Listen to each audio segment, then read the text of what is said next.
The next nominee for the ranching division, Rancher Prix 1940, was James William Bill Follis, who was also known as Bill. He was born in 1865 on a ranch near Stevensville, Texas.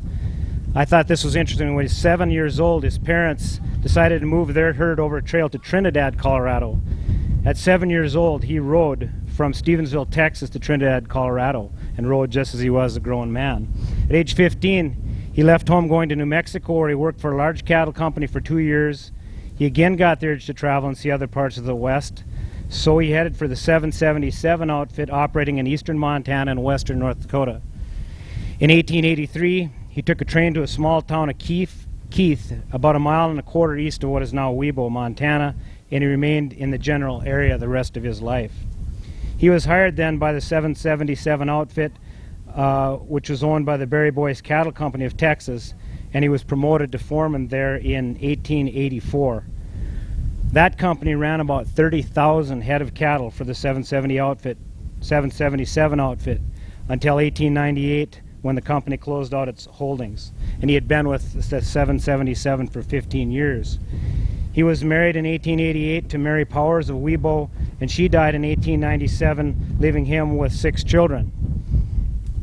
He was called a cowboy's cowboy, and it reflected his ability and reputation. He knew every phase of cattle raising and had all of the cowboy skills.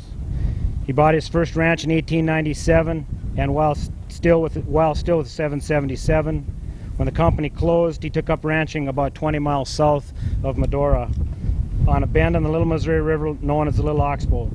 He built his herd to about 1,000 head and took great pride in the livestock, and he later operated a ranch near Sentinel Butte in Bullion Creek.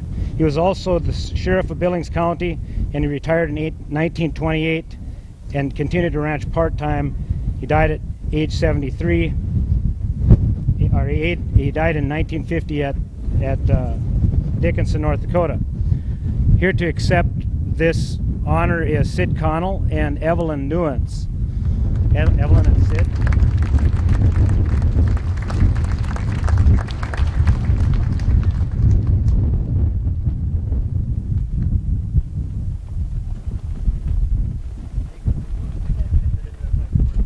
Thanks, Gene.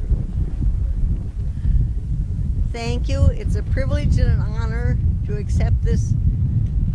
It's a privilege and an honor to accept this gift, this induction gift for Bill Follis, who was our neighbor. We were the Connell kids that were lucky enough to grow up very close to Bill as a good neighbor. Besides being a cowboy's cowboy, he was a neighbor and a good friend. He was very kind. He had good horses. He had good cattle, fat cattle. And he was really a cowboy, an honest cowboy. And here's Sid to tell you a little more about him. Yes, I had the honor of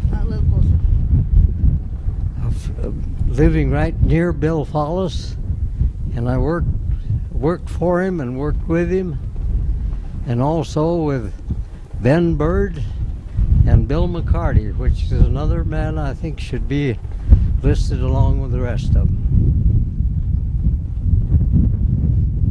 That's all? That's all. That's all. Thank you.